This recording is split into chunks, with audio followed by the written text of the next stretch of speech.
Hello, beautiful soul. Today we're talking about something heavy and probably really uncomfortable, but it's a necessary conversation. It's called grief grifting. And once you see it, you can't unsee it. So let's start with what it is. Grief grifting is when someone exploits their own or another person's loss, pain, or trauma for their own gain. And that gain might be attention, it might be sympathy, it might be money, or power, or control. But at its core, grief grifting is emotional theft. Grief grifting is when someone uses their own or someone else's tragedy, real, exaggerated, or completely fabricated, to get something from other people. It's when someone wraps themselves in your tragedy like it's their story to tell. It's when someone uses your pain or their own pain to build their platform. It's when someone shows up with crocodile tears, not because they care, but because they saw an opportunity. They use the story to solicit donations they don't actually need. They might sell courses, books, or coaching by centering themselves as a survivor or a healer. They might build entire platforms off of a single moment of grief, milking it for attention, sympathy, and constant emotional handouts. And the worst part, these people often look like helpers. They speak the language of healing. They might say they're just raising awareness or they're trying to help. But when you look closer, you might see underneath all that compassion is a sales funnel. Before we really dive in, this is a great time to remind you to tap the like and subscribe buttons, and don't forget to leave a comment at the end so I'll know that you were here. I love our conversations in the comments. All right, let's really get into this. We all grieve. We all need support. We all deserve compassion and community when we're in pain. But let's be crystal clear. Grieving publicly is not the problem here. Grief is valid.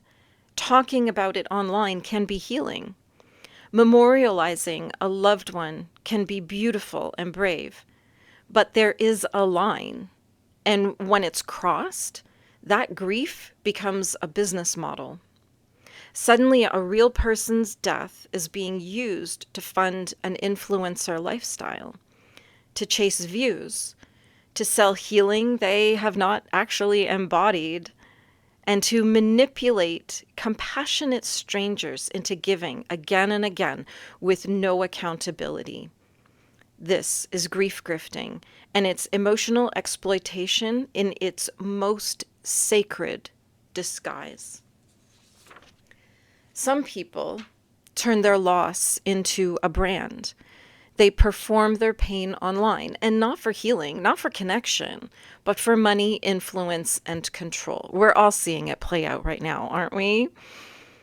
This is the dark underbelly of the social media space, the wellness world, and even the spiritual space. And yes, the personal development world. People who come on and try to tell you how to live your life. And it's time we name it for what it is. Emotional exploitation disguised as vulnerability. And here's the part that hurts the most. They do it so convincingly. They cry on camera. They talk about how broken they are, how vulnerable they are. They use all the right words: trauma, healing, vulnerability, authenticity. They say, I just want to help others, while quietly pocketing the cash. This isn't about healing. This isn't about memorializing. This is about monetization, wrapped in the language of love and loss, and we are seeing it everywhere these days. What we are all witnessing is the rise of the grief brand. Someone loses a loved one, a partner, a child, a sibling, a parent. They share their story publicly, and at first it's raw, it's real, and it's human. They post the photos, the tears, the memorial. And we feel for them because we should. Loss touches every one of us eventually. We all understand grief, and we rally around people who are grieving. But over time, we notice something. The account doesn't move forward. It doesn't evolve.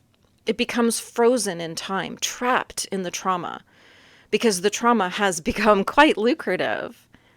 They start posting daily updates about their pain. They might even launch a healing product or a course before they've even begun to heal themselves. They'll share the GoFundMes and the Cash App links in every caption.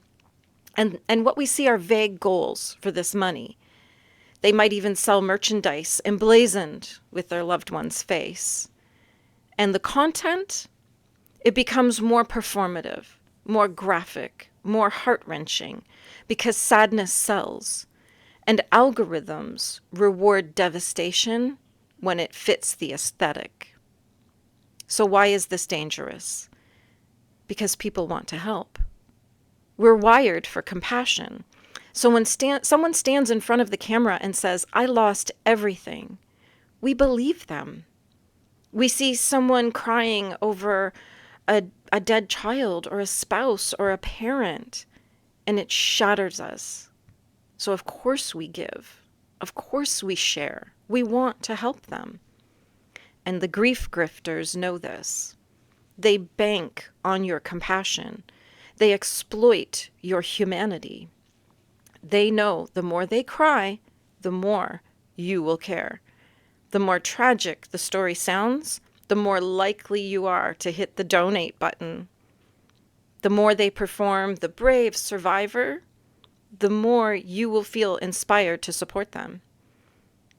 And what they don't show you is the private messages asking for cash, the vacations taken with the donation money, the things they bought, this lifestyle built on the back of a death that has actually become a career for them.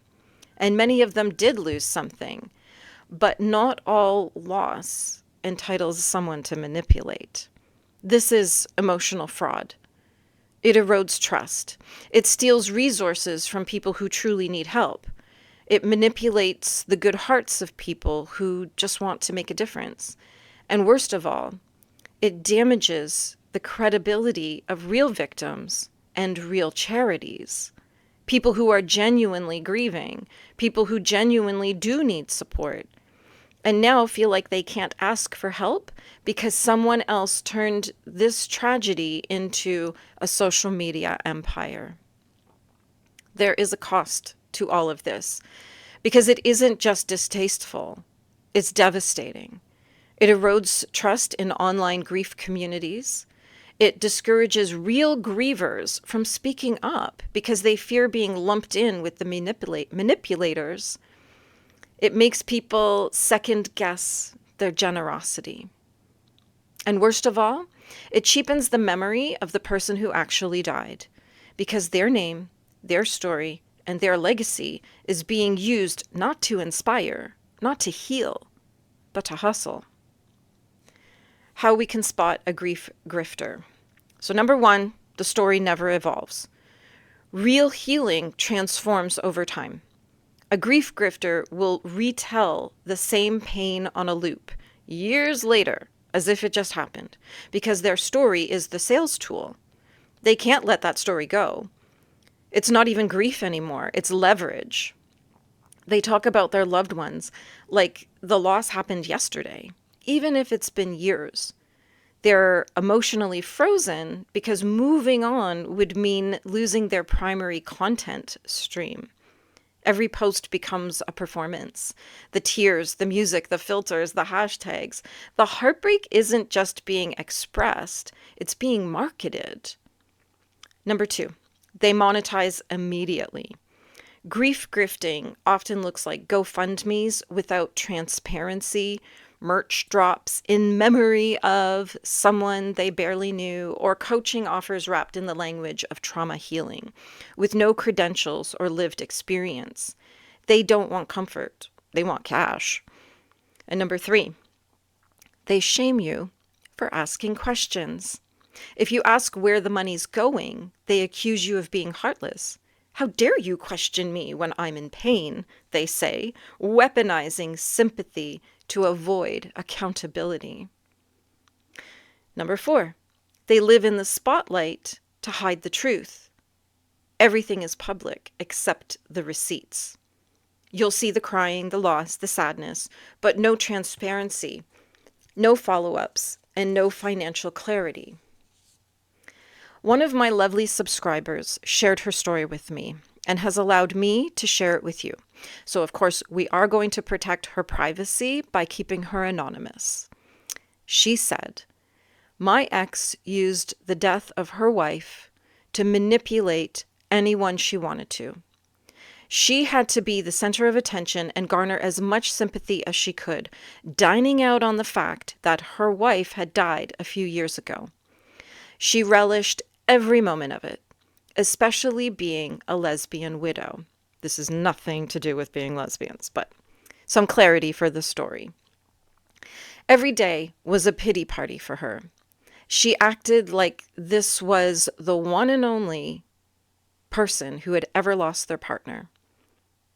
But I lost a partner too, albeit 23 years ago. She passed away in my arms of breast cancer, but that didn't matter to my ex. My grief could never have been as deep as hers. It wasn't allowed. She saw it as competition, and I was banned from talking about my partner. It had to be all about her grief. I'd worked through my grief many years ago and had moved on with life. Also, my ex used her grief as a get-out-of-jail card for her verbally abusive outbursts and obsessive controlling behavior towards me.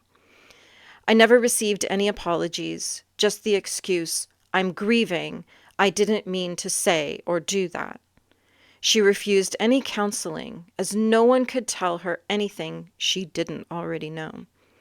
She seemed to enjoy using her grief as an excuse to never have to say sorry for anything." Thank you, dear subscriber, for sharing your story. I'm sure that there is someone listening right now who's experiencing or has experienced something similar and will be helped by knowing they aren't crazy and they are not alone. Why grief grifting is wrong. Grief is sacred. It's raw, vulnerable, and deeply personal. To exploit that, to manipulate it for likes, donations, or influence is a form of emotional predation. It makes someone a predator. It violates trust. It re-traumatizes victims, and it turns mourning into a marketplace. This behavior is not just unethical, it's soul-harming. Not only does it delay healing, it teaches people that vulnerability will be used against them. It tells people, be careful who you cry in front of. It might turn into content. What to do if you see it? Number 1, ask questions. Who benefits from this story being shared? Where is the money going? Do you have permission to speak for the grieving person? How is the grief being turned into services or support or resources for other people? Is there any transparency around how donations are being used? Has this person ever addressed concerns about their fundraising? If you're met with anger instead of answers, run with your wallet. Number 2, look for signs of healing, not just the pain. Grief that is something that is meant to evolve into healing. Grief that stays stuck publicly could be monetized pain. Number 3, speak up. You don't need to start a war, but you can ask for accountability. You can ask somebody who's speaking about another person's grief, "Hey, I noticed you're sharing a lot about this person's tragedy. Did the family ask you to?" Simple questions can pierce through the illusion. There are many beautiful, ethical, honest people navigating grief. Find them, uplift them, but you're not obligated to financially support everyone who shares a sad story online. And number 4, Protect your heart. You are allowed to care, but you don't owe your attention, your money, or your energy to anyone just because they're sad online. If someone's content constantly tugs at your heartstrings in a manipulative way, you don't have to stay. You can choose peace over performance. If something feels off, it probably is. Emotional manipulation always has a residue, a stickiness, a discomfort that's hard to ignore. Grief is holy. Grief is sacred. It is not a product, it's not a brand, and it's not a business model. It deserves presence, not performance. It deserves support, not strategy. And it deserves holding, not harvesting. So the next time someone seems just a little too quick to go live after a tragedy, trust your gut. The next time a content creator turns trauma into their latest product or story, trust your body. Your central nervous system will let you know what's going on. And this is your reminder. Just because somebody speaks the language of empathy or trauma does not mean they embody it. So to the grief grifters out there, the ones building empires on sorrow, selling sadness for sympathy, and cloaking manipulation in soft pastel filters, we see you. We do. And to the rest of us, may we never lose our compassion. May we also never hand it to someone who sees us only as a transaction. Let your empathy be wise. Let your giving be grounded. And most of all, protect your own peace. Death does deserve reverence. If someone you love has died, you know the difference between mourning and marketing. And if you've ever been manipulated by a grief grifter, please know this. Your kindness is not weakness. It's their deceit that's shameful, not your heart. So to the ones who profit off pain, who hold on to loss not for healing but for leverage, your grief is not your brand. Your loss is not your legacy. And someone else's death is not a content strategy. The rest of us will keep loving quietly, grieving honestly, and healing deeply, without the need for a donation link in every post. I thank you for spending this time with me, and as ever, have a magical day.